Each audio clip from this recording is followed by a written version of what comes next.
sent this email trying to sell this course. Woke up, like refreshed my email, hoping to see a bunch of sales come through. Nothing. Oh man, I was just nothing. Zero. I thought it was going to be sold out or something. Not a single person had bought. And I was just like, that was like one of the lowest points in my life where I was just like, man, I thought this was going to work. It's not going to work. Crap. I guess I'm going to have to go get a real job.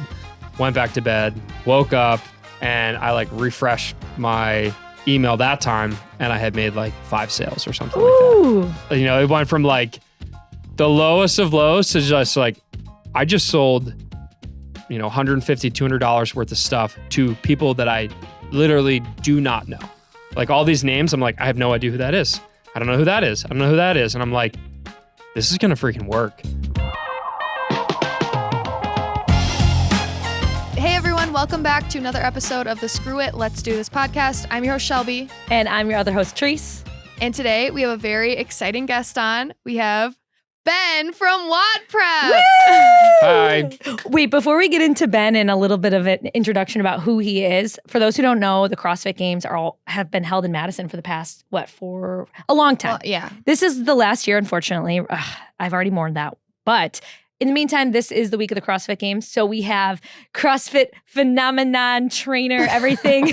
That's a small intro. CEO, founder of WodPrep, Ben. So Ben, if you want to give a little intro about who you are and what you do. Yes. So obviously my name is Ben. I run a company called WodPrep. I'm the CEO and founder of it. And that company helps CrossFitters get better at CrossFit. So essentially a long time ago, I used to run a CrossFit gym. When I got out of college, like back in 2013, I graduated and I had 2 paths. I was either going to go professional bass fishing What? or CrossFit. And when I was weighing the options, I just won the college bass fishing national championship, actually. Wow. And I was like, do I want to catch fish for a living or do I want to make an impact and teach people how to get fit for a living? And I decided to go the fitness route. So I opened a CrossFit gym, eventually got engaged and then married. And since she was in the Navy and I was going to have to move around a lot, I eventually sold my physical location. Like I sold my CrossFit gym in Maryland and I was like, I need to do something that's location independent. So the internet is fairly location independent. And I was just like, maybe I should just start coaching on the internet. So that's how WodPrep was born. And then here we are 8-ish years later. I'm not very good with dates and numbers. It's It's around 8 8 years. Yeah, I watched your first YouTube video. There you 7 go. years and 7 months is what your LinkedIn said. Yeah. Yeah. See, I didn't even start my LinkedIn. My team did like 2 months ago. They're like, okay, we're starting a LinkedIn for you. I'm like, okay, whatever. I was going to say you only have 3 connections. So Yeah. I don't know how Everyone send a connect request to Ben. I don't know how LinkedIn works. And yeah, basically that led me to starting an internet business. And it started with just throwing some videos on Facebook, I think is where we officially started. And then it's grown every year since. And now I have a team of 15 and we make a bunch of CrossFit content and sell people various courses and programming. And we have athletes around the world. So yeah, it's been a fun ride. Wow. So can you just tell us, what does WodPrep, like what does WOD stand for those who might not know? WodPrep was one of the only domains available. So I just went with it. Okay. it works. Basically, so what I wanted to do was start a company that the name said, oh, this is for CrossFitters, basically. The acronym WOD stands for Workout of the Day. So anytime someone says WOD, you're like, oh, that's a CrossFitter. Like, stupid, silly CrossFitters. Makes sense. I didn't know what it was. Right. So it's very niche specific. So that's why, like, a lot of people are like, man, your company name kind of sucks because I don't know what it means. It's like, well, anyone who would be a potential customer knows exactly what it means. So it screams, this is for CrossFitters without using the word CrossFit because you're not allowed to because of trademark and branding and stuff like that. Yeesh. That's strange. That seems weird to me. Yeah. So CrossFit is, they protect the brand because it's, basically it's like CrossFit is an actual company, right? So it's not just a thing you do. CrossFit is a company. So you can't. I had no idea. I couldn't be like CrossFit, or I couldn't be like, I don't know, CrossFit with Ben or something like that, because basically I'd have to be a CrossFit affiliate. Okay. So in order to enter the CrossFit market, but also not necessarily have to be a CrossFit stamped brand, that's why I went with WOD, which stands for workout of the day. And basically anyone who does CrossFit knows what WOD means. And then prep, I was like, the goal is to help people get better at CrossFit, prepare for their workouts. So WodPrep was born. So for those who don't know what CrossFit is, to me, I know a little bit about it, but when I think of CrossFit, I think about people picking up tires and like slamming them around. I think of like those big, like, so I followed you for a few years, like when you get on the bar and you like do the, do the crazy swing thing. And you're like getting up and you're like, okay, you can't do that. Let's try this movement. That's what I think of. So what is CrossFit? Because I really don't know. Sure. CrossFit, the definition is constantly varied functional movements performed at a high intensity. So that I was like, is this an acronym? It's not an acronym. I know, that's what I thought. Okay, so yeah, cool, wow. So what that means basically is the goal of CrossFit is to prepare you for everyday life. So the movements that we do are functional. So think of squats. Like we technically all just squatted to sit down in this chair. Think of pull-ups. Like if you ever need to pull yourself up, if you, a dip, me getting out of the chair, a deadlift, me picking a pencil off the floor is a deadlift. So like these are all functional movements. And then we perform them at a high intensity because basically the CrossFit methodology is all about like intensity over duration. So you can get a really, really good workout done in, let's say, 15 minutes of high intensity functional movements. I can, quote unquote, crush myself, get a really, really good workout in, but not necessarily have to be on the treadmill for 2 hours. A lot of people, when they think fitness, are like, oh, I just have to work out a really long time. And CrossFit came in and was like, no, if you actually do things with high intensity, so really, really crush it for a short period of time, you can actually get lots of great benefits from it. So what's like a normal duration of a CrossFit workout? So that's what's interesting about CrossFit, the constantly varied part. Anytime you go to a CrossFit gym, like if you went to a CrossFit gym, here in Madison for the next 7 days, you would not do the same workout at all for those 7 days. Actually, you'd probably go for a month and you wouldn't do the same workout. You might go for a year and not do the same workout twice. So I'd say, generally speaking, like most CrossFit classes are an hour long. You'll have some sort of maybe strength or gymnastics component in the beginning. And then a lot of times you'll have like a timed Metcon, so metabolic conditioning. So think like cardio, but cardio, I'm putting that in air quotes, with weights, gymnastics, running, lifting, like everything combined into one. So it kind of touches on all the different forms of fitness, like anything you can think of, and puts it together. In terms of how long a CrossFit workout would be, I'd say the actual like Metcon part, the part where you're really sweaty and breathing really heavy, would probably last anywhere from, as little as 4 minutes out to sometimes it will be an hour plus long. But most classes most classes you go to are going to be in that like 10 to 20 minute range. Oh my gosh. I did one CrossFit class last year. Like during the CrossFit Games, Puma was having an activation. So I did one of their classes. I forgot who was teaching it. But at first it was like super easy. We're just going on a little jog. And then we did abs, literally planks for 10 minutes straight, no breaks. Like we were in the grass too. So my like blood vessels were popping. I'm like, oh my gosh. Did I tell you about that? I injured myself. That was rough. Which is sad. So like, I think the problem or the misconception with CrossFit, especially with like you guys are seeing the CrossFit Games, and a lot of people when they think CrossFit, they're like super hardcore military people flipping tires and like just and like beating the crap out of themselves. But realistically, CrossFit is designed to be infinitely scalable and modifiable. So anyone should be able to do CrossFit, from, someone who's an elite special forces member all the way to my grandmother, right?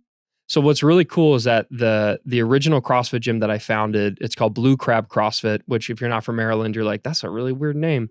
But crabs are big in Maryland.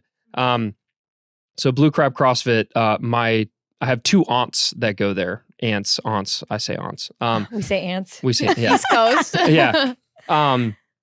So I have two aunts that go there, and they are both in their 60s, and they go like 5 days per week. So my gosh! So it's like runs in your family. Wow. But like that's what's crazy is like Aunt Carol specifically, like she had zero fitness background, none, never worked out a day in her life, and then because I had just started my gym, like the whole family was like, I'm buying a membership. I love that. Including my Gammy who lived like 4 hours away. Gammy. She's like, what if I'm in town? I'm like, Gammy. And so I canceled her membership.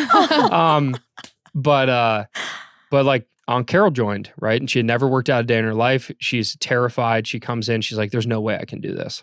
And we take her through like a series of intro classes to get her, exposed to the movements. Obviously, when I tell her to do a squat or to do a push-up or to do a pull-up, right? She can't do some of these things, so we modify them. A good coach can modify for the athlete. That's what we call our gym members. Pretty much right away, she was like, wow, this is actually kind of fun. Like, I like this. Wow.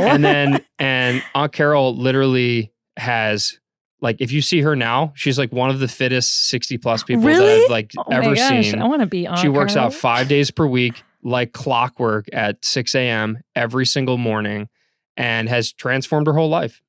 Wow. So like, okay, for example, I was going to Orange Theory a lot at the time, but I like also kind of hurt myself because I was running too much on a treadmill. Does that not happen in CrossFit? Like, it's constantly changing, or if you do it too much, are you gonna hurt something? You shouldn't. Like, so there is again like this negative perception that like, oh, I'm gonna get injured doing CrossFit. Like, it's too hardcore. A good coach, a good gym, you shouldn't get injured.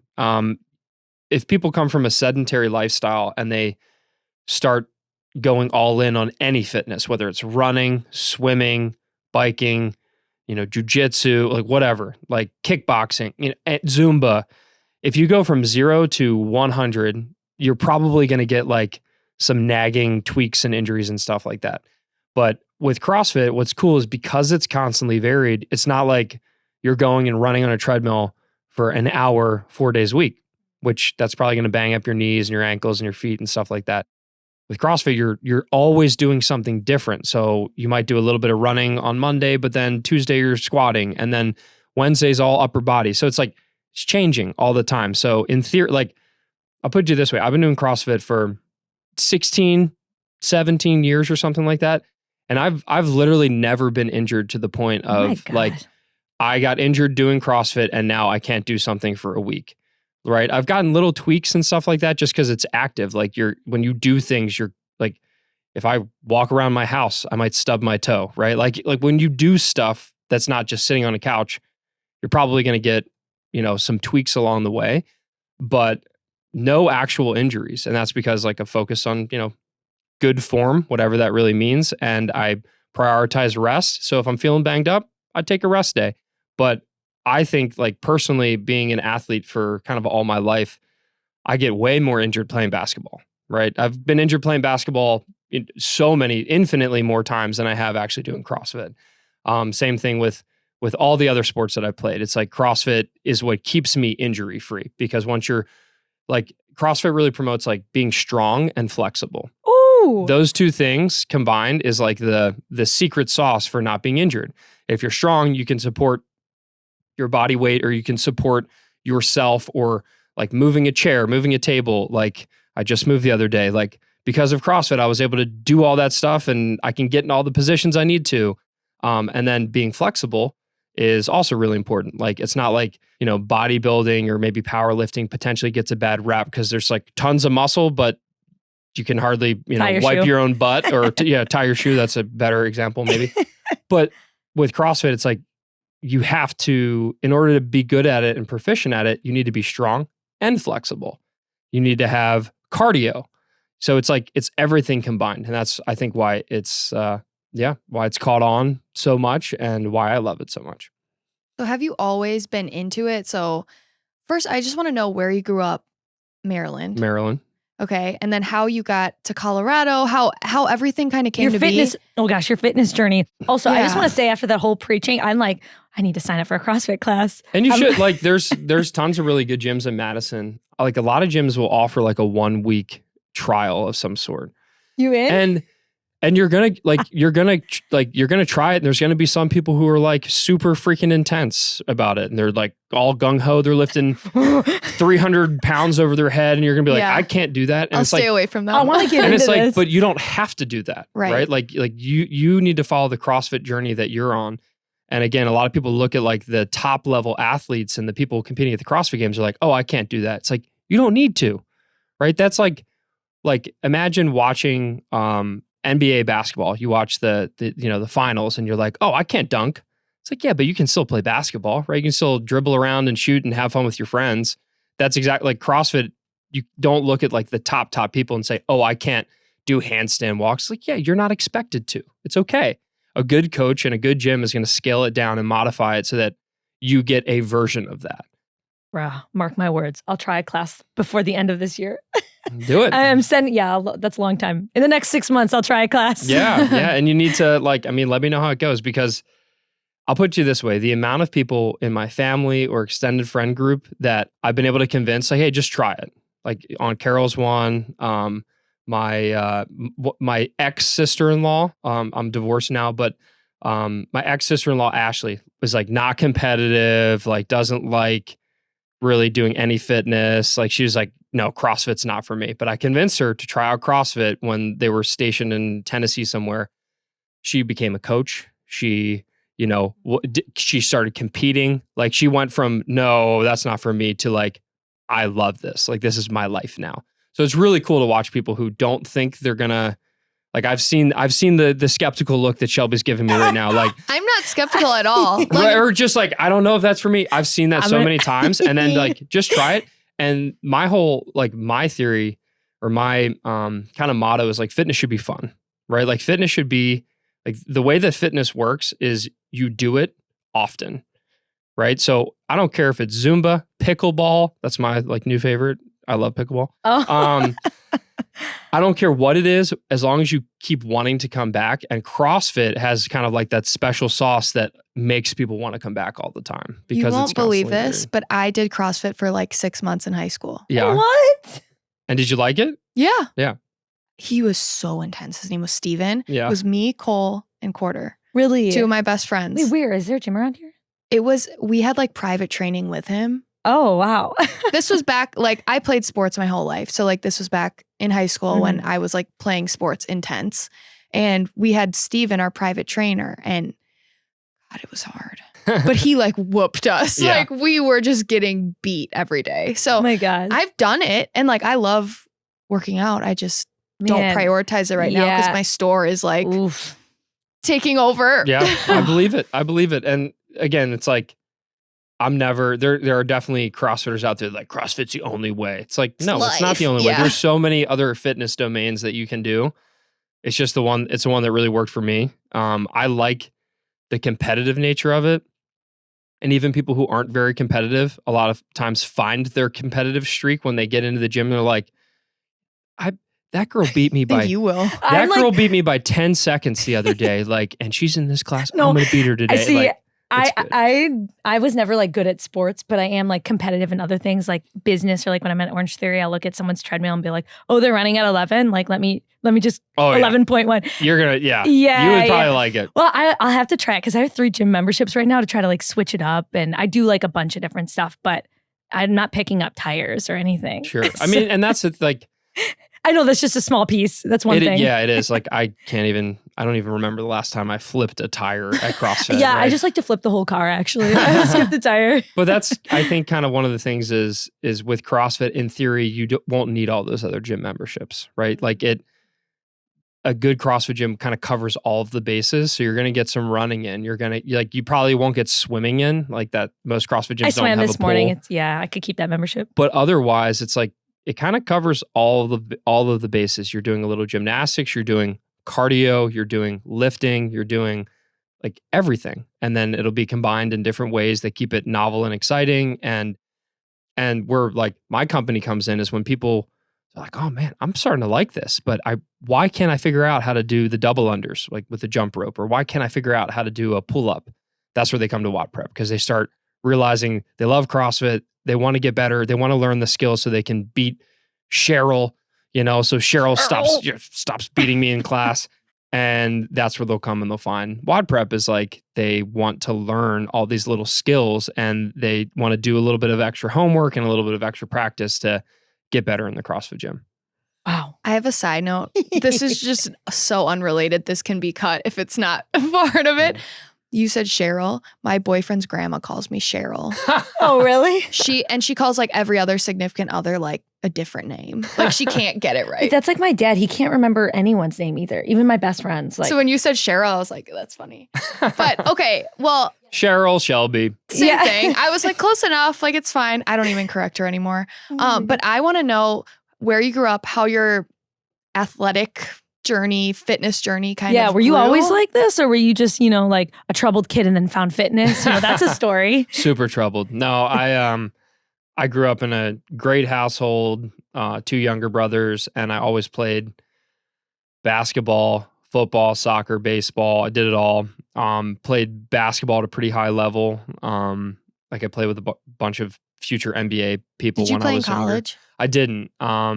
I probably could have played basketball at like a smaller school, and I could have played football at a smaller school because I was pretty good at both of those, but I'm not huge, right? I'm 5'9", so I probably wasn't going to go D1 for either of those.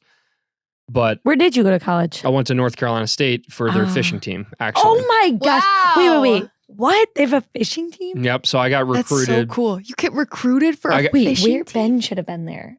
Yeah. Oh my gosh. So I got recruited to basically in high school, I was playing all these sports pretty high level, but then I also had my other passion, which was bass fishing. And I found like the junior tournament trail and fished a bunch of tournaments, ended up doing pretty well in that.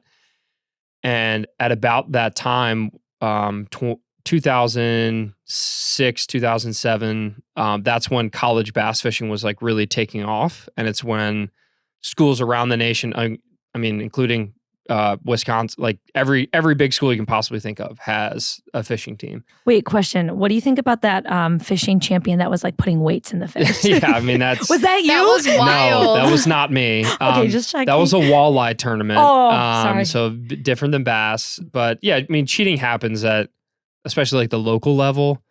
Like you got a bunch of old guys on these... They were like ready to picket fence. Yeah. That was such a Light crazy someone on video. fire. That was crazy. Yeah. So in high school, I had done pretty well in a couple like big junior tournaments. And then I randomly had this guy reach out to me from NC State. And he was like, hey, I'm the faculty advisor for the bass fishing team. We'd love it if you would maybe come fish for our team. So I got kind of recruited because he's actually one of the, he was a teacher or a professor in the ag school or something like that. Anyway, long story short, I went, I visited, I saw all the lakes, I met people on the fishing team, and I was like, yeah, sure. So it's the only school I applied to. I got in, and then I ended up winning a lot of money for the fishing team at college because it's a club sport. So especially back then, NCAA rules, you couldn't make money, but because it was a club sport, you could. Wow. So ended up winning 89. It was either 89 or 96. I can't remember. $1,000 in college bass fishing. I'm about to throw in the I won a cheese and boat and charcuterie everything. It was towel. great. You won a What boat? in the Yeah. heck? I was in the wrong. Yeah. Wait. So did you go? What was your major then? Fishing. Business management. Okay. Mhm. Fish. Fish. Like Barbie. Have you seen the Barbie movie? I have not seen Barbenheimer yet. I haven't seen either of them. You'll understand when you watch it. Yeah. Yeah. And you will too. Your job is fish. That's it. Just fish. Okay. Wow. That's crazy. Yeah. Okay. So like, were you fishing in the mornings and then working out at nights, or how did that? No, you talking about in college? Yeah. Wait. So you said you were always an athletic person doing all the sports, but then your sport of choice was. Do you consider bass fishing a sport? Is that a sport? It is, but not necessarily. Like you don't necessarily have to be athletic. Okay. But it still is a sport because you're competing and there's rules and everything. But basically, when I went to North Carolina State for the fishing team, and while I was there, I was pretty much like, you have to say in shape for the ladies, right? It's like if I'm gonna find a nice Southern belle, I got to be in shape. Gosh. So I would, I'd sporadically, like I'd go work out for like a couple weeks at a time and then just be so burnt out because I was doing traditional, what everyone else was doing. Like, let's do some bench and some whatever, like trying to get big. Skipping leg day. It was just, and it was just so boring.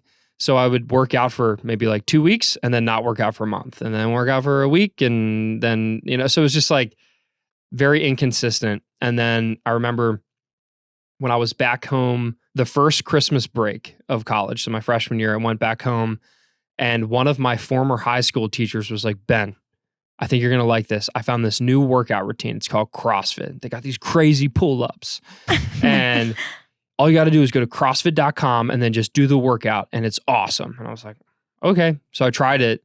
And I remember the first workout that I did, I threw up. Oh, right. Because I did it in my parents' like kitchen. We had like a little pull-up bar like in the doorway or whatever. And the workout had pull-ups in it. So normally what I do is I have this huge protein smoothie and then work out. That's what I was doing, because I was doing more bodybuilding stuff sporadically at the time. So of course I had my big protein smoothie and then work out at a very high intensity. And then it didn't sit very well. Believe it or not, you should not chug an enormous smoothie 2 minutes before exercising. Believe it or not. Take note on that. Don't do that. So I tried it. I was like, man, that was hard. And then I went online and I saw people who were like posting the results of that workout. And there was like everyone was beating me. Like everyone got better times than me. And I was like, you're telling me this 18-year-old is beating me at this workout? Are you kidding me? Or this 52-year-old is beating me in this workout? I'm like, what? So I did it again the next day. Threw up again. Wow. How you were working out by yourself and you pushed yourself that hard. You were able to do that. Yes. But again, I did chug probably a 32-ounce smoothie again, right? And then I realized I need to stop doing that. But basically what it showed me is, one, I wasn't as fit as I thought I was because all these people were posting these scores that were like crushing my time. And two, I was just like, oh, that was cool. I did a different, like today was very different than the day before. So that kind of got me curious and interested. So then when I went back to school, I just started doing CrossFit at the North Carolina State gym. And it was funny because back then, like not many people were doing it, but like you see some guy in the corner doing, kipping pull-ups or doing handstand push-ups or doing some weird stuff. And you're like, you doing CrossFit? It's like, yeah. It was like it was like a cult back then, like grassroots. So eventually like I recruited a couple of my buddies, one guy on the fishing team and a few other friends that I was playing like intramural sports with. And I just kind of like de facto became the CrossFit coach. We'd meet at like noon in between classes and like go work out. And because I've been doing CrossFit like 2 weeks longer than everyone else, I was the one in charge.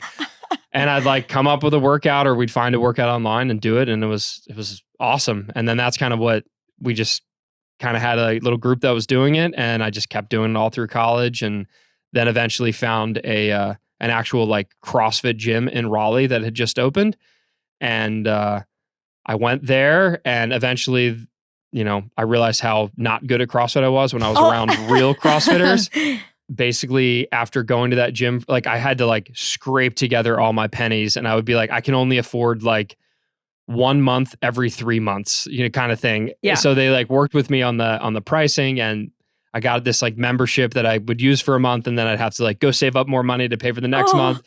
And eventually one of the coaches there was just like, hey, like, I really like your energy in the class. I like you're good. You're pretty good at this stuff. Are you interested in ever becoming a coach?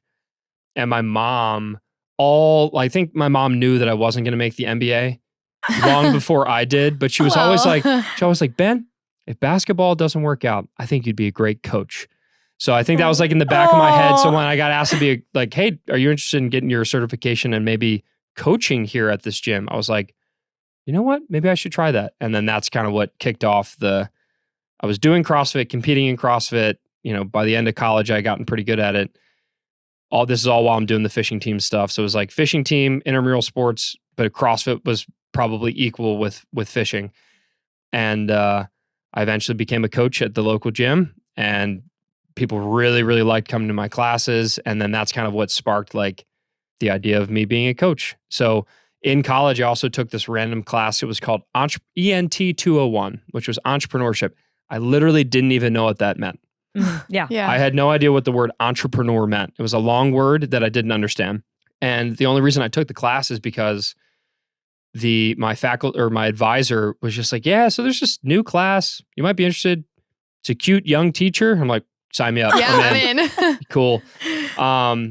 And I signed up for it. And I remember the first day of entrepreneurship class, she like just talks about what entrepreneurship is. And like, I'm surrounded by all these people who like, they hate school, they hate homework, and they've always made money by like weird means, like, freaking lemonade stands, food trucks, selling jewelry, like all this random stuff. And I was like, oh snap.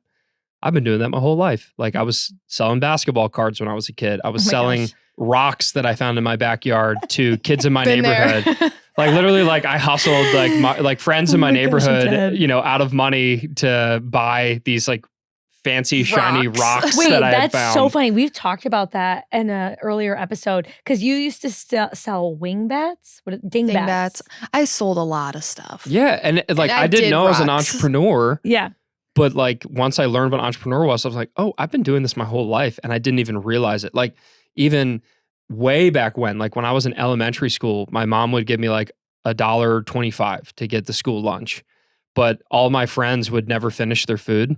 So I would just pocket the $1.25 and then just like get donations from all my friends. I'm like, yo, you gonna finish that? Wait, I'll eat that. And like that's how I started making money. Was like I'd pocket my lunch money and then eat my friend's food. Did your mom know that? No, absolutely not. Is this when she hears this? Is this gonna be the first time? No, she'd probably be proud of me. She'd probably just be like, Hey, if my kid did that, I'd be like, okay. Yeah, it's cunning, it's thrifty, right? Yeah. So I guess when I took that entrepreneurship class, even though I didn't know what it meant, I was just like, oh my gosh, these are my people. Like this is where I belong. And then in that class, I actually, the second iteration, like the next level of that class, the following year, ended up writing a business plan for starting a CrossFit gym. Wow. And then right when I got out of college, again, it was like, do I try to go fish the professional bass fishing tour or do I like maybe try opening a CrossFit gym? And the stars aligned where I was eventually able to open a CrossFit gym with one of my buddies from high school and moved back to Maryland where I was from,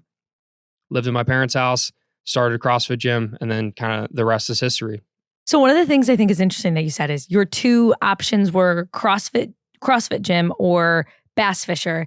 And for me, and I think Shelby too, my thought was always corporate.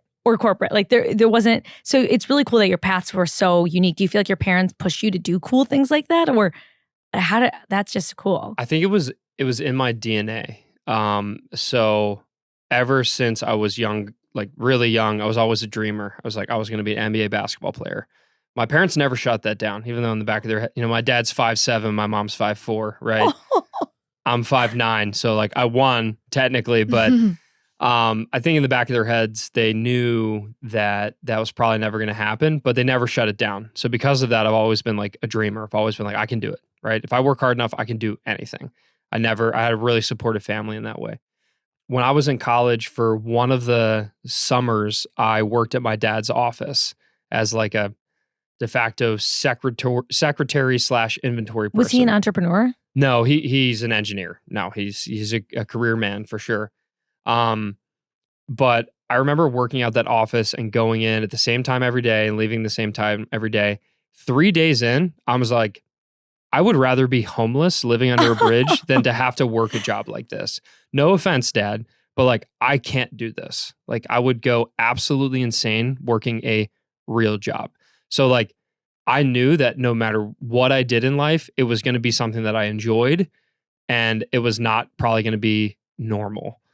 So I like had that in me. And like the next summer I like ran a shark fishing guide company, like living at the beach. So like I've always, it's just been a part of me. Like I always knew that there was absolutely no chance ever that I would live a normal life where I do a 9-to-5 job. I knew it, like it was ingrained in me. Wow. And I was literally prepared to be homeless if my gosh. Like if or shark guide on the beach. Right. Like I was going to find a way to make money doing what I wanted, not make money just to make ends meet. When I got out of college, it was like I had those two options. It was like pro bass fisherman or maybe start a CrossFit gym. The stars aligned where the CrossFit gym thing seemed to line up. I had a friend from high school who basically was like, hey, I'm thinking of maybe starting a gym in my basement. Are you interested in like helping me with that? I was like, yeah, man, like I'll help coach. He's like, no, I want you to like run the company with me. Like, cause I don't know what I'm doing. You know a lot more about it, cause you've been working at this actual CrossFit gym for a while. And I was like, yeah, let's do it. So we started like investigating like how much is it going to cost. Luckily he was basically one of his friend's dad is super, super wealthy, like super high level entrepreneur that has made millions and millions and millions and millions of dollars. And when he got word that we were like trying to start this gym in the community, he's like, all right, boys, what do you need? And we're like, you know, I don't know. Let's price everything out. And basically we determined that about $30,000 is what we needed for equipment to get started and like first month's rent. And I remember the guy showed up with a 30 pack of Bud Light, and he's just like, you know, all right, what do you guys need? And we kind of like walked him through like, here's what we're doing. He kind of like, I was like, do you want me to write a business plan? He's like, oh my he's like, God. no, What in the world? He's like, no one does that. And I'm like, all right, fine. That's kind of I did. Eventually. And he's literally like, all right, I'm going to write you a check. I'm going to give you a little bit more. So he wrote us a check for $33,000. And he's like, just pay me back when you can. And I was like, do you want equity? Yeah. Do you want how much? He's like, I don't want anything other than if you can pay me back the money at some point, that would be nice. And he stroked us a check for that. So like, oh my gosh. I know that is like, if you want to talk about privilege, right? It's like, yeah, like I know that I've lived such a privileged life. Like I got lucky that my parents were always supportive. I got very lucky that I grew up in a neighborhood that had people that were affluent enough to stroke a $33,000 check, you know, like no sweat off his back. Yeah, Right. I mean, that's pretty crazy. Wow, that is that's wild. awesome. yeah, basically he stroked us that check. We bought the equipment. We found a lease. My uncle, he's like a super hotshot lawyer. So he was the most aggressive like lease negotiator of all time. Oh my you know, gosh. like I was Yeah, just I'll like, call him next time. Yeah. I was just like, oh yeah, I'll sign the lease. And then Uncle Rusty came in and just like shredded it. And like by the end of the negotiations for this like lease, the guy who was like renting us our first place was like, I'll lease it to you. I just never want to talk to Uncle Rusty again. Oh my like, you know, like, 'cause gosh. he's a savage. Yeah. He's a bit of a shark. Anyway, so we got the equipment, we got the lease, we had like, you know, enough cash for like a couple months of runway. And then we just started hustling. We just started promoting the heck out of this gym. We ran a Groupon. We did a deal in the Wait, what year was this? This was 2014. Okay. 2014. In the summer is when we, you know, like started getting everything together. And then I think we officially opened September of 2014. And basically our game plan was like, let's start by, we'll have like founders pricing. So these original members, we're gonna give them a great deal. And we're even like just to get some cash to afford the affiliation fee, which was $3,000 a year with CrossFit, and to afford like buying new equipment and expanding. We're gonna like, hey, you want to join our gym? Like, we'll give you a year membership for $600. And they're like, okay, done. Yeah. Shoot, So sign me up. we got like these big chunks of money in the beginning that we could use to buy more equipment and like kind of like build us a bit of padding. And then honestly, by the end of the second month, we were cash flow positive. Wow. Because we were just hustling and getting members any way that we could. We ended up running like a Groupon deal back in the day when those were super popular. I think it was actually Living Social was the one that we did. And what's crazy is to this day at that gym, there are still probably 15 members from that original Living Social deal, including the gym owner.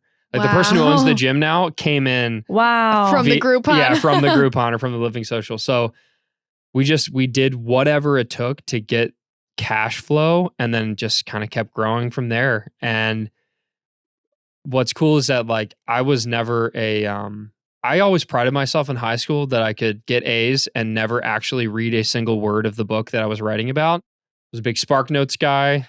I would outsource the work sometimes, which is called cheating in high school, but in the real business world, it's called outsourcing, right? Like, this is all I do anymore is outsource. I outsource things all the time in high school. Right? It's too. legal when you're running a business. Mm-hmm. What's interesting though is that when I started the CrossFit gym, I had no idea what to do with the finances. Like we had no clue what we were doing.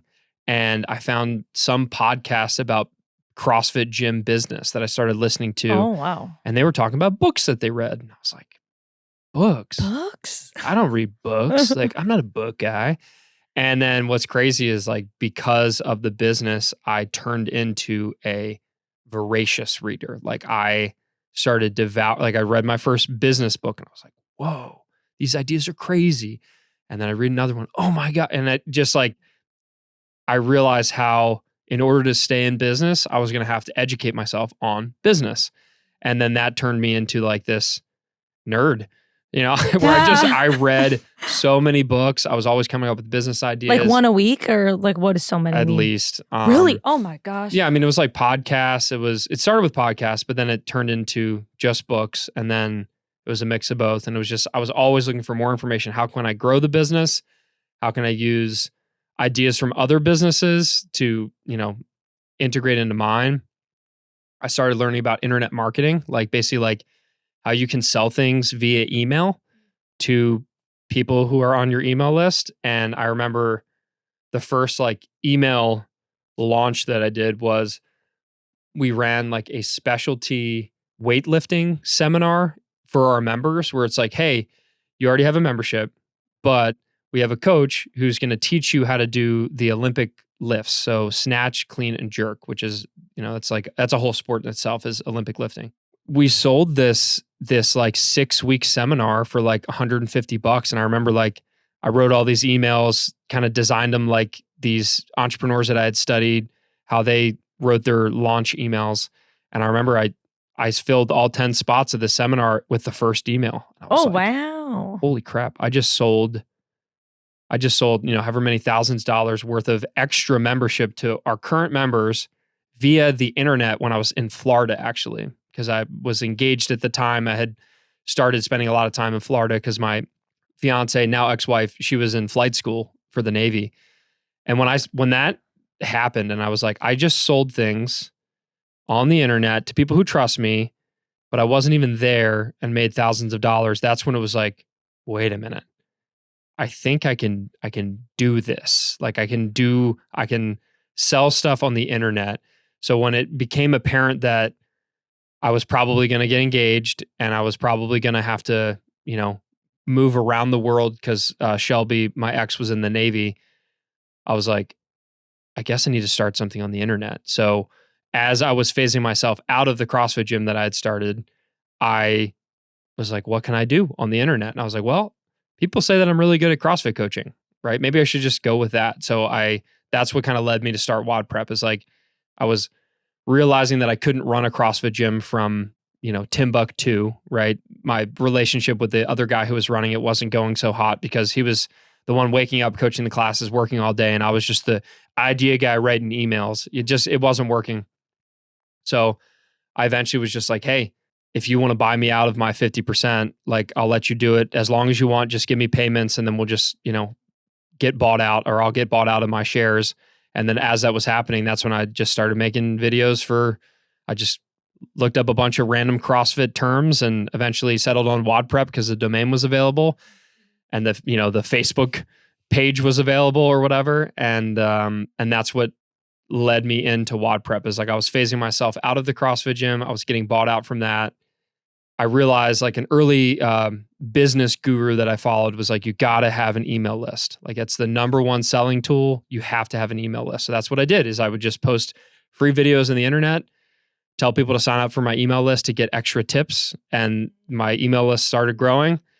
And then eventually what happened was, this was sometime in like 2015, the guy who was buying me out just stopped making payments, and he was just like, yeah, like things are tight. I don't think you're doing anything. I'm just going to stop paying you. And because I didn't have any like legal contract or anything like no operation agreement. No, it was just like, we were bros, right? We were friends. So I didn't realize he was going to screw me out of $25,000 or whatever it was that he still owed me. But, my wife at the time was just so pissed off. She was like, you should sue him. Like you can, technically claim ownership of the gym again and then sell it, blah, blah, blah. And I'm like, 10 of my relatives go to that gym, right? If I go and shut the gym down, who is that going to help, right? Yeah, I'd make a little bit of money, but I'm not going to do that. So I was just like, all right, I'm not getting paid anymore. It's time to start making money on the internet. So that's what like me being kind of screwed out of that buyout Wow. is what basically was just like, I need to start making money on my own, right? Are you still friends with the old business partner? I am. Okay. I viewed it as like, I had every legal right to go after this guy. I could fight him in court and I would win, especially with Uncle Rusty on my team. Yeah. But I was like, okay, I would gain $25,000, maybe a little bit more, but I would lose Aunt Carol and Aunt Jane probably going to this CrossFit gym. Oh. I would lose Gammy's Gammy's membership. No, I already canceled that. But like this community that we had started was so amazing and beautiful. It was like I could kill it and make some money off of it probably. Or I could just be like, all right, man, like lesson learned, whatever. And then focus all my energy on making my own money and not having to rely on the buyout of the gym. So that's what I did. I was like, I think I took the high road where I was just like, I don't want to not be friends with you. I don't want to. Oh, that's a very high road. Yeah. So I did that. And then that's what made me kind of I just put all of my eggs into the WodPrep basket and slowly but surely started making money on the internet that way, doing the same thing where I would build this email list and then I would sell them, some video product that I would make. Like I remember the first course that I ever sold was an 8-week video. Basically, it was like a video school online of how to do a muscle up. Muscle up is when you pull yourself up onto the rings and then you can transition over it into a dip, right? It's like it's an advanced movement that a lot of people can't do. I was really good at teaching it. I had this email list of maybe a couple thousand people at the time. So I was like, I guess I'll just try to make a course and sell it to them. And then I still remember like I stayed up all night, crafting the first email. I was so afraid to sell to these people on my email list because I'd never sold them anything yet. And I stayed up all night. I made sure all the website was working. It was the ugliest website in the history of websites. I made sure everything was working. I sent the first email. It was like probably 6 a.m. I pulled an all-nighter to like write the email, make sure everything was working. I'd stopped getting my buyout from the gym. So I was just like, this needs to work or I'm, not going to be bringing in any money. And my wife at the time was very supportive, but she's also like, all right, what are you doing all day? Right? You're playing on the internet and drawing diagrams on a whiteboard about how this business is going to work. And I remember I sent this email trying to sell this course, went to sleep at like 7 a.m. or something like that. And then like woke up like a, kid on Christmas at like 11 a.m. Woke up, like refreshed my email, hoping to see a bunch of sales come through. Nothing. Oh man, I was just nothing, zero. I thought it was going to be sold out or something. Not a single person had bought. And I was just like, that was like one of the lowest points in my life where I was just like, man, I thought this was going to work. It's not going to work. Well, it had only been like 3 hours though. It had been 3 hours, but like, I don't know, like someone should have bought it by then. Basically I was convinced like, all right, it didn't work. Shoot, maybe I'm going to have to I'm pretty sure like the day before or a couple of days before my wife at the time, who had just come in from like learning how to fly helicopters all day, came in and I'm like, taking a nap on the couch or something like that. And she woke me up and she says like, you need to go get a job. Like it's time for you to go get a job at like, there's a Costco, maybe Target. Oh. And that pissed me off so much because I'm like, I don't do jobs. But anyway, like I sent that email, went to bed, woke up 2 hours later, not a single sale. And then I was just like, crap, I guess I'm going to have to go get a real job. Went back to bed and then ended up like waking up to her coming home at like 3 p.m. or something like that. Woke up, she's, I would like pissy, like it's 3 p.m. What are you doing sleeping? Yeah. And I'm like, whatever, long story. And I like refreshed my email that time and I had made like 5 sales or something like that. And then immediately I was just like, it went from like I'm good, the lowest of lows Yeah. to just like, I just sold, $150, $200 worth of stuff to people that I literally do not know. I love like all these names. I'm like, I have no idea who that is. I don't know who that is. I don't know who that is. And I'm like, this is going to freaking work. So I sent a few more emails and then I ended up making a few $100s or whatever on that first product within the first week. And then I was like, this is it.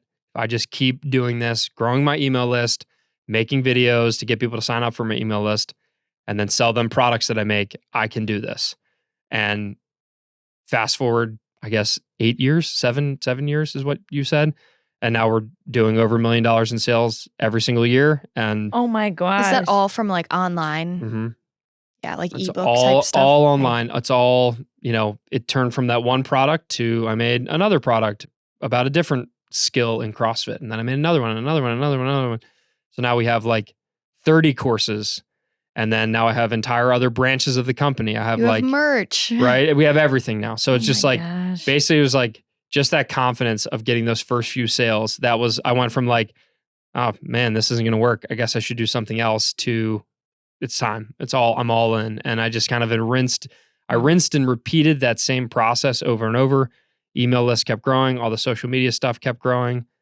And and then the business just kept growing. And then eventually I started hiring and it just, What kind of advice do you have for people that maybe want to get started selling online, different courses, or just in general? I mean, I ship, like people buy stuff online for things like that, and also for growing your social media because you have some pretty big pages. Yeah, you have a lot of like viral ready content from what I've seen on Facebook. Like, how do you have like a formula that you do that, or how does that work? So for, I guess, 2-part question is like, all right, if you're trying to sell things on the internet, the number one most important thing is people have to like know, like, and trust you. So that all stems from your content. Like what kind of content are you putting out there? If you try to start selling stuff on the internet and you're like, hey everyone, I have something for sale, buy it. You'd be like, no. I'm not buying that. One, who are you? Why should I trust you? I'm not going to buy anything from you. Like you're some random stranger, especially when your web page was like mine. There's like a 90% chance you're going to get scammed because it looked terrible, right? There was no trust factor. So for me to make the trust factor, it was like all the content I make, I want people to watch that content and be like, whoa, this is awesome. I need to learn more from this guy. So I think to answer your question, Shelby, it's like, if you're trying to start on the internet, especially if you're selling information, you have to build up a brand loyalty. You have to like put your best foot forward, make the best content that you can possibly create. And that's the public free-facing content, because then people are going to watch that. They're going to get value from it. And then the people who find a lot of value from it are like, I want more of this. I want more of this. I want more of this. And then eventually you can actually sell them a full product. So that's the key there. And then in terms of viral content, when I started making content, all I thought about it was like, what can I make that is going to be so good that when people watch it, they're like, yo, you got to see this. Right? Like, that's it. That was like, that's the formula, is like, when you make content, it should be remarkable, because whether it's funny or if it's like really interesting information or unique or like a different angle, like you want to make it so that it has a viral coefficient. Like if you watch it, I want you to share it with 3 friends, because when they watch it, they're probably going to share with 3 friends, and so on and so forth. So like, it's not necessarily a formula. You don't know what content's going to hit, but if you keep swinging, eventually you're going to hit a home run. I remember I was in Japan, actually, because that's where my ex and I moved. Once I was in Maryland, then I moved to Florida, and then we moved to San Diego because that was our next level of flight school. And then we actually went on her tour, which was in Japan. So we moved to Japan.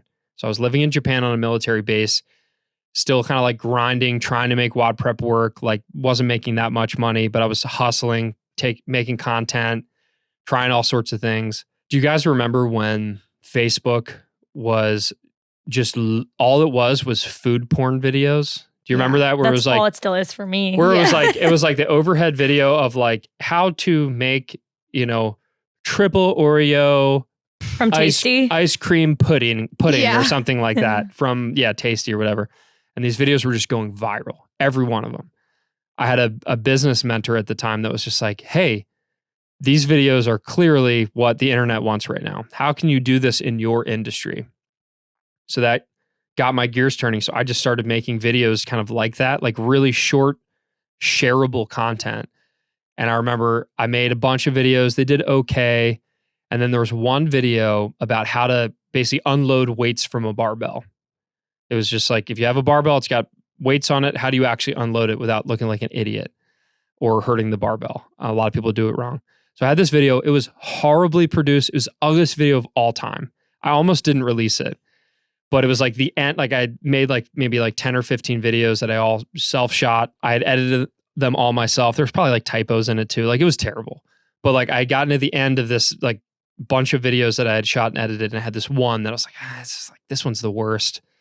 Whatever, I'll release it. Screw it, let's do it, right? Hey. And I released it, and in Japan, like you're going to bed when America's waking up. So I posted it right before I went to bed, and I woke up the next morning. I remember it was like early February or whatever. It was that barbell unloading video. I woke up the next morning and I looked at my phone and I was like, what just happened? Overnight in Japan, so during the day, that video had gotten 650,000 views Oh my in like 8 hours on Facebook. Gosh. Yeah. And that was like, that was it. Like that was the hockey stick moment where I was just like, social media was exploding, email list was exploding. I'm like, I can do this. And then Gosh. I just rinsed and repeated, and things blew up from there. Oh, man, I need to be making some viral content with Yeah. charcuterie boards. I tried. I have two things, but they weren't really charcuterie and cheese. They're just like that Culver's thing. Yeah. And the Bush thing, but And unrelated. the thing with viral content is like, you don't know what's going to go viral. Like, I mean, I was about to not release that video. If I had never released that video, I don't know if WodPrep would still be here. Oh my God. Because it was a grind. Like I was making some money, but it was tough. But when that one went viral, it was like, I just started making lots of that same piece. So, it's like, oh, the internet likes this one. Okay. How can I make more like this? What was the next one then? I don't even remember what the next one was, but that year I had so many viral videos because I kept leveling up my editing. My first hire was a video editor because I would spend like 8 hours just making one stupid 30-second video. Yeah. I had a video editor that I brought on who lived on the military base, and then that allowed me to increase my output because all I had to do was film, and then they were doing the editing. So that increased my output. And again, the more swings you take, the more hits you're going to have, right? If you never swing, you're never going to have a hit. So if you only go and make one video and release it, oh, it didn't go viral. Okay, that doesn't work. It's like wrong. Sounds like my mentality. It's like I had to make 30 and then have one go viral. And then the next group, it was maybe like 15 and one would go viral. And then it was like every fifth video would go viral.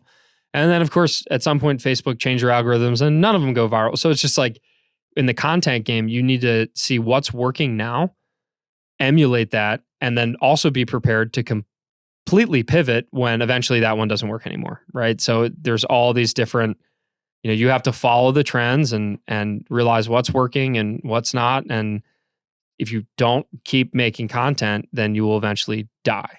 So that was it. It's like WodPrep is essentially a content production company that has coaching on the back end. And that's how we succeed. Wow. When you've mentioned a couple times, like it was a grind. How many years was it a grind before you're like, oh, it's finally working? It was probably like a year and a half of just like, I don't know if this is going to work. Like made that first sale that I told you about in San Diego, but it was still like really tough after that. Like some things would flop, most things would flop, some things would hit. And then finally, like once that viral video took off and I started making more, once I had that video editor so I could produce more content, and then I could actually focus on like, it's one thing to make a bunch of free content. It's like, well, what are they going to buy from you? So then I actually got to start making products, and the email list was growing. Eventually I got the email list to like 20,000. And that was when I was like, all right, I really need to focus on actually selling stuff. But I still remember like back in the good old days, I had an email list of about 20,000. I got my buddy to come in with me and make this course on how to increase your shoulder mobility. So it's like, oh, I can't lift my arm above my head. After the course, you can, that kind of thing. And I remember I like built it up. I, spent a lot of time and effort, like teasing the course and getting people excited about it. And I sold it, and I limited it to 100 people to buy it, even though it's an internet course, like everyone can buy it. But I put a little limitation on it, like only 100 people get it because it's our first test of this course. I remember I sent one email to that email list of 20,000 people, and I sold $50,000 in one email. Oh my gosh, I am so dead. And oh my God. And that like when that happened, I was just like, oh yeah, it's time. Like I found it. This is legit. And I actually I'm pretty sure that one and then even the next launch, I didn't know what to do with all that cash, right? So I hired maybe like one or two other people. I paid off all of my excess student loans like in like one click. I was just like, these are gone. Paid them all off. And it was just kind of like, again, just rinse and repeat the same process over and over and over. And yeah. I need to subscribe to this email list. I need to see put this me in this. Jeez. Yeah. That is crazy. Oh my gosh. We're going to be like eating a meat and then doing the CrossFit stuff. Oh my gosh. I know. I'm about to transform my life after this. Oh, that's great. I was going to ask you your morning routine, but you said you sleep like until super late. Do you have a routine? Is that okay? No question for that. We're not going to. I mean, you can. I think people obsess about morning routines when it's like, that's not like, yeah, if you want to set yourself up for a great day and you're a person of routine, you got to have the same, like have a morning routine. But the amount of stress that I used to have, like trying to be like, oh my gosh, this entrepreneur does these 10 things before 5 a.m. I need to do that because that's going to make me successful. And I, would sacrifice sleep to get up early because that's what you're supposed to do as an entrepreneur. And I would I wanted to be like the good entrepreneur. I wanted to hustle like everyone else. When I finally realized it's like, screw that. I don't need to do that. Like I'm going to sleep because I feel way better when I get a full 8 hours of sleep. I identify with that as well. Yeah, like you don't have to do it I used to be all about the hustle culture, right? And I probably needed that early on. It's like you can always work a little harder. You can always work a little harder. But at some point that shifted to like, no, I don't have to do that. Like I can sleep in, wake up and not meditate for 10 minutes and still have a great day, right? I used to subscribe to the hustle culture, the Gary V, and nothing wrong with him, but there's a lot of weight put on this idea of you need to sacrifice sleep, you need to sacrifice health, you need to be a miserable person to get your business to be successful. I work better when I'm really happy. So I do what makes me happy. I play a lot. I don't work that much. I play a lot so that when I do bring energy to work, it's the right energy. It's not like this. I'm not a slave to my own company. Oh man. And that's been big for me is I don't have a morning routine. Some days I wake up and I shoot my bow in the backyard. Some days I wake up and This is too familiar. And my boyfriend's name is Ben as well. So nice. Wait a second. It's weird. Yeah. I didn't even think about There's some days I don't set an alarm. If I don't have a morning meeting or anything like that, I just retweet. I let my body sleep as late as it wants. And sometimes it's 11 a.m. I feel seen right now. Well, normally I feel judged by this one every day. I normally do. She judges me every day. It took me a long time to get out of this, like me being angry at myself for not being a good, productive entrepreneur. But once I realized it's in entrepreneurship, you can run it however you want. However you want. If that means working till 2 a.m. and then sleeping until noon, then do it, right? It doesn't matter as long as if you're doing it on your terms and you're having fun. For me, I have to play. I play pickleball all the time. I hunt all the time. I'm always doing a mountain biking. I'm always doing stuff that has absolutely nothing to do with the business because it gives me the energy when I do come and work in the business to do it. If I was still grinding like I was back then, where it's I woke up in the morning and all I did was work on the business all day long. That's what I wanted to do at the time. But as soon as I lost that energy, if I had forced myself to do it, then I would be miserable. But I'm not. I literally, as an entrepreneur, it's you have to figure out where your energy comes from and you have to protect it at all costs. So that's what I do. And that's why, a lot of my friends joke. They're like, do you ever work? I'm like, not really. But when I do, it's really good. Right. And I think that's something in the entrepreneurship community that is the hustle porn, the hustle culture. That is it's too ingrained, I think. You need to hustle to get things started. But once you have things started, you can really design a life that protects your energy at all costs. Wow. You've also earned that though, because I notice now my business is doing well, going steady, and I have a team that can handle it, but I feel guilty when I'm not there. And I like try to like go to my pool for a few hours or like do something for me. And then I'm like, but wait, everyone's working. Shouldn't I be there? And I'm like, no, like I worked really hard for the last like 4 years. So it's okay if I want to stay here and not work today. Literally what employees are for, right? Yeah. They know that when I show up, I'm going to show up in my best capacity, which for me right now, it's like what I do for work is I come up with like the vision and the direction of the company. And then I show up and I'm in front of the camera for the videos. That's about it. Oh Everyone else does everything else. Wow, I love that. And I don't even know how most of it works. Like I don't know how my company runs that much because I have an operations manager. I have an operations director who runs everything and he, has everyone organized and does all the reporting and blah, blah, blah, all that stuff that I used to force myself to do. But once you get your business to the point where like, I don't like this part of my business, you just hire someone to do it. And then it's off your hands. And that's going to free up time. It's going to free up mental capacity so that you can show up in wherever your best thing in the business is, which for me is like still writing emails and standing in front of a camera. That's it. And relations with other companies. Like that's it. That's all I do. Wow. That is amazing. Coming on podcasts. Yeah. Like ours. Oh my gosh.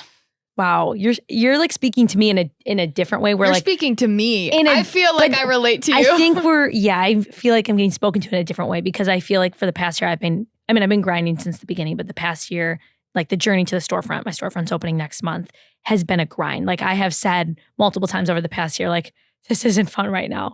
Like there are some months where, I wake up and I'm just working all day long for 16 hours. And I keep thinking like, okay, I'm working towards something bigger. When I have the storefront, I'll have the team that runs and, like the machine that runs on its own, and then I'll be the director of it. But I just can't wait to get there because it's been such a grind. And that's why like I'm taking this jump. And I know even with you, having the storefront has taken a load. I mean, it's been a lot of work, but it's taken so much off of you. You have hired a cake decorator. You haven't made a cake in the longest time of your life. 18 employees now. So 18? I'm like, oh, woo. Yeah, so I'm like good. I'm like at 1.5 right now, but with the storefront I'll have 10. So I'm like, oh my gosh, life is gonna be so different.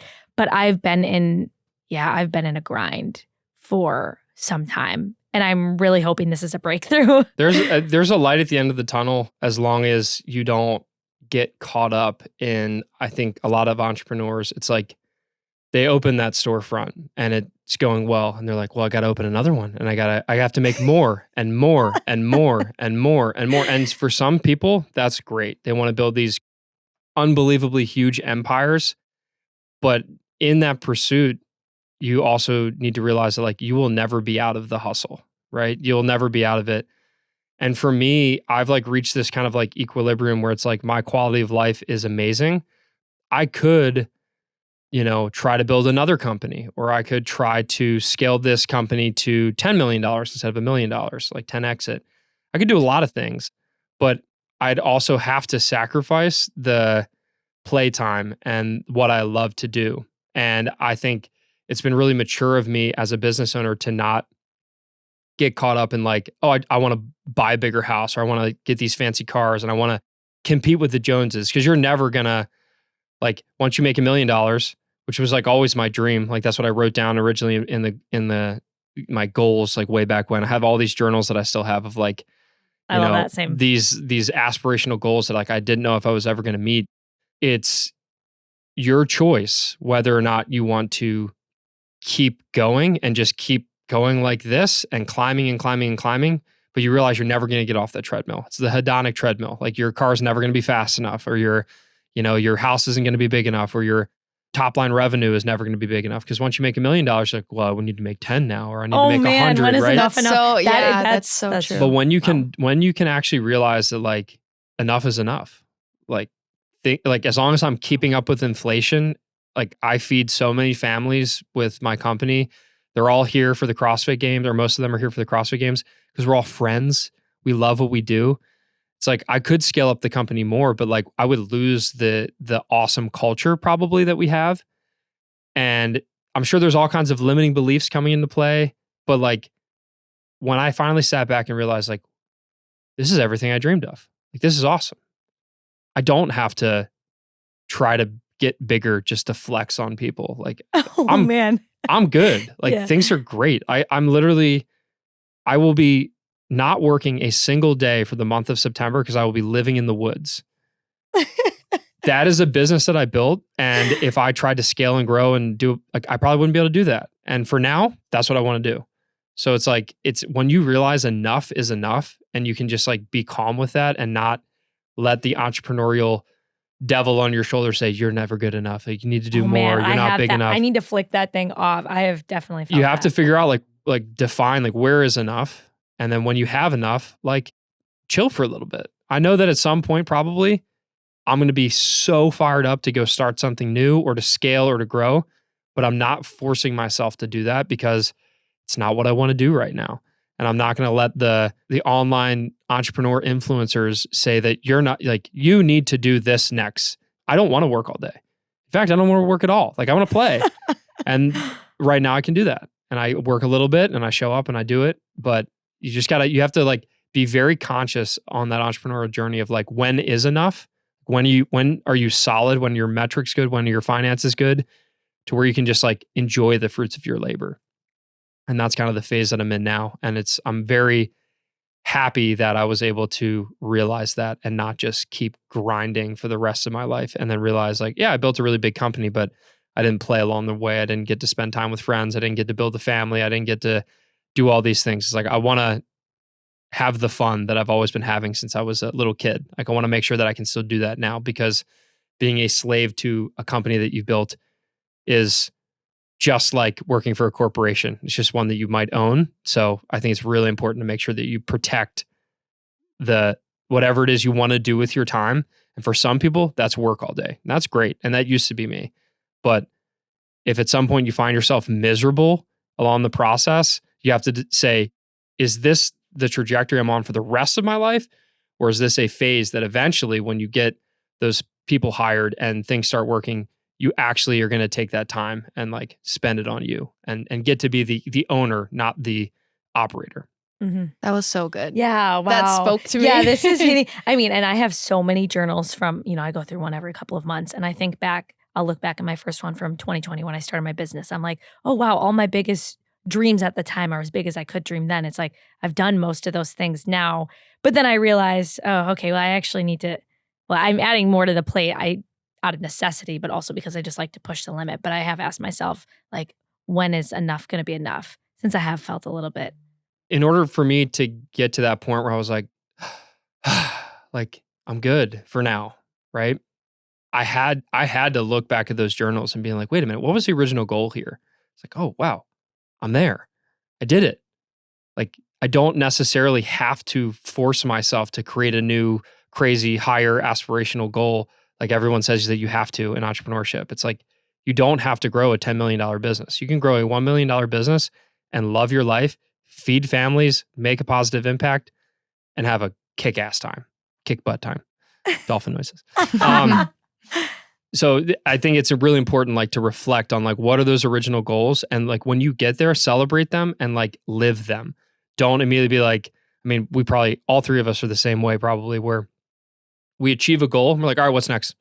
Rather than like, I did it. Good job, me. Yay. Therapy has helped a lot with that. Yeah. Wait, that's so funny. After I swam this morning, I literally said out loud in the car, good job, Therese. And I said, thank you. Yeah, that's excellent. I felt that way. Like, recently I like showed, so the first 2 months the amount of sales we've done is like more than I ever thought like I could even do. And then like I send it to like my family group chat. I'm like, can you believe this? And my family's like, oh my God, that's amazing. Like, whatever. And I'm like, I don't tell myself that. I'm like, okay, well, if my first thought was, I can do that. That's really good. But what else can I do? Like, that's more than I ever thought, but I can probably double that. Yeah, that's exactly. That's what I don't even like say like, good job. And then I hear my mom like being like, oh my God, that's amazing. Like, so we're so happy. Like, and I'm like, oh wait, like maybe I should like take a minute and be like happy that I did this. Yeah. Well, I was jazzed out of my mind. I told my whole extended family about how well you're doing. I mean, it's a double-edged sword, because it's like that mindset is exactly what made us successful. However, if you don't keep that mindset in check, you'll never feel successful. Right. My gosh. what's the point of so hard of building a successful company if you never realize that you've built a successful company, right? If you're always like, well, it's not big enough. I can do more. That is what makes you thrive and achieve, which is good. So you don't ever want to get rid of that. But if you don't keep it in check, then you're going to be a miserable, really rich entrepreneur, which there's so many of them out there, right? Like in the public limelight, but probably hundreds of thousands more X that in the private that have built these empires and they're just like miserable, right? So don't do that. It's like use that edge that you have to achieve, but also don't forget to enjoy your achievements. And it's a very delicate balance. Wow, you have such a fresh energy. I just love that. That's really great. We just talked about like therapy, right? Like going to therapy. So one thing that I realized that I do in all of my life, I was talking to my therapist the other day about this, is like, so I do a bunch of backcountry snowboarding in Colorado. And there was one time where I told him about this trip that I went on. It was amazing. It was, I was with my friends. The weather was beautiful. It was outstanding. And we climbed to this peak. And it's the most beautiful view you've ever seen, the best conditions you've ever seen. And all I could focus on that trip was like, but we could go to that peak. Oh my But gosh. the people with me couldn't make it. They couldn't get that far. And I was like, and all I focused on, and it took away from the experience, was how I was just like, yeah, but that one would have been so much better. And I brought that to therapy, and he just like, I kind of glazed over it. And he's like, nope, we're going to stop and we're going to talk about that. And I have chills all over my body because I was like, oh my gosh, like that's how I've lived all of my life, is focusing on like what, like it could be 99% perfect. And all I'm focused on is that 1% that could have been more perfect. Wait, we literally just talked about this last week. At my last job, I was in a kind of aggressive like tech role, and I would have 50 things at the beginning of the week and I'd get done with 49, and they would always focus on the one. They would focus on the one. So then I was always focused on the one. So I'd beat myself up, and I've been doing that. I realized I've been doing that lately. I've been getting back into that mindset where it's like, well, why couldn't I achieve that one thing? I'm doing so many other things, but I'm too busy looking at the thing I didn't or couldn't do.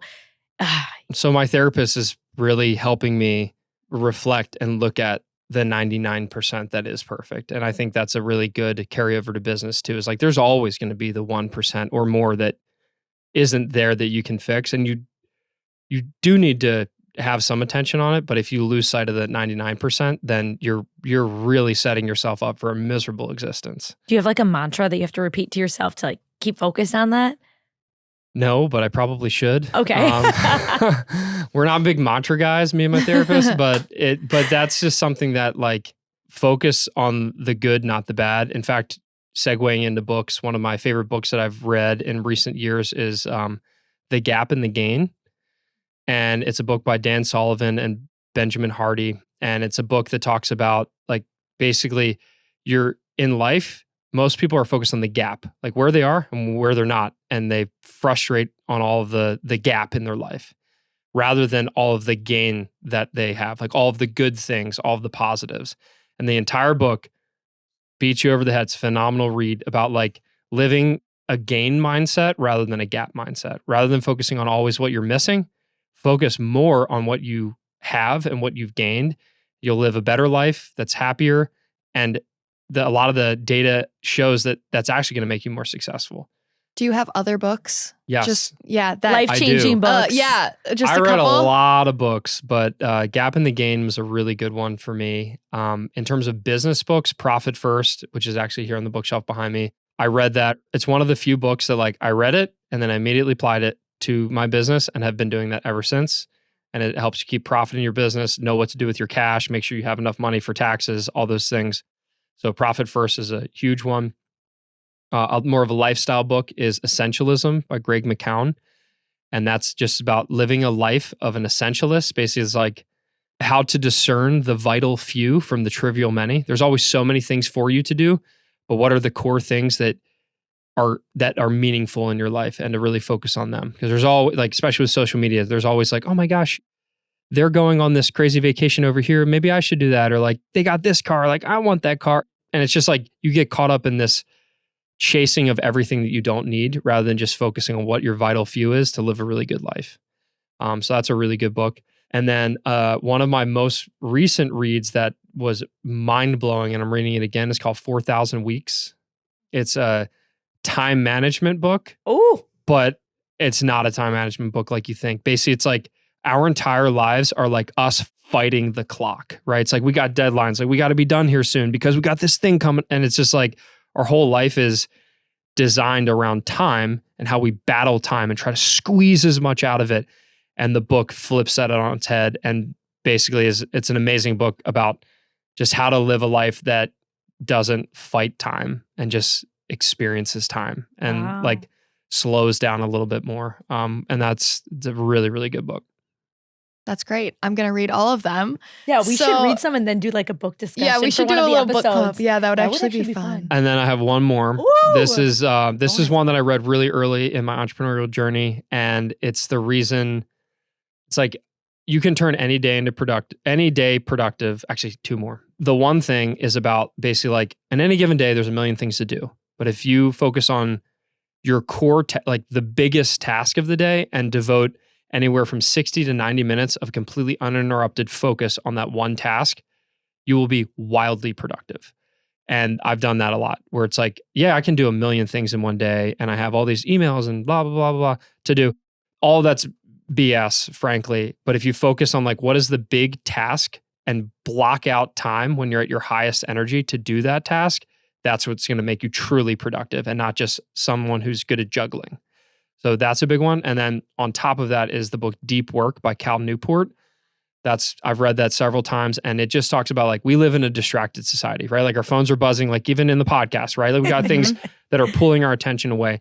And that book goes deep into like what true, deep, focused work can get you. If I do 30 minutes or 1 hour of truly uninterrupted, 100% focus on one task, the amount that you can get done will thwart anyone who's doing 8 hours of like, oh, I'm doing a little bit of this, but I got to respond to this. And then I'm doing this. And then, oh, what are they doing? You know, it's just like, you get nothing done. You're getting progress in a million different directions rather than significant progress on one project in one direction. And deep work stacked with the one thing is like the perfect combo for people who are their own bosses because you get to set your schedule, how you're going to use your time.